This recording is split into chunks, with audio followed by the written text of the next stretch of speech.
Hey guys, welcome back to another video. Now today I'm going to be showing you the ultimate double lift. This is completely for beginners. So yeah, let's get into how it's done. So if you're watching this video, I'm guessing you know what a double lift is. It's where you lift up two cards like so to make it look like one. Now the normal magician would do a double lift like this. Just normally, nothing really involved, just lifting up the card. However, for beginners, if you're in the middle of a routine or if you're having trouble lifting one card or two cards or three cards, it can be quite nerve-wracking to say the least. I've been there before. So I've developed something that could definitely help you guys out. And what it is you spread through the cards first and then you put them back in like that and you hold a break here, the first two cards. So what it is again, spread through, come back, square the packet up, there's your break. Now you can literally just do it as fancy as you want and it will look completely legit. So I'll go through that one more time. I know that was a bit rushed. So again, spread through the cards,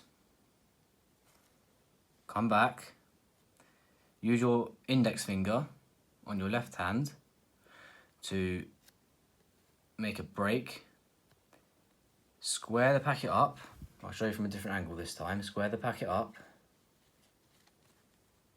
and you'll have your break there. Now this will be done, I would recommend you do this if you are in the middle of a routine, if you're in the middle of a big performance that you really can't screw up.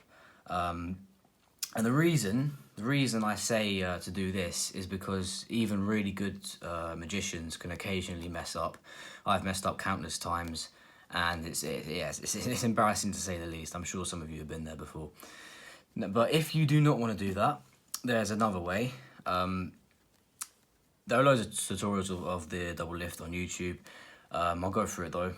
What it is you just basically slant the cards like that. Now that will create an edge on the second card for you to very simply just lift up. If you want to do the double lift, I see a lot of beginners doing the double lift and trying to do it with a flat deck. That's not how it works. It's very difficult to get the grip on the second card. You want to make sure that you slant it like that and pick it up. Now, a third tip I'd give you for the double lift, pick it up by the corner, because I have no idea how it works, but the corner literally always seems to catch when I try and do a double lift. So just try that for yourself. Just a little tip. Not a very long video, I appreciate that, but just a few tips for all your double lifts. I hope that helps you out. I'll be uploading a lot more from now on. I haven't uploaded now, I believe, for a good 2 years. So yeah, my voice has changed a little bit, but I've learned quite a lot in those 2 years and I can't wait to teach you guys it. So as always, don't forget to keep practicing and I'll see you guys in my next video.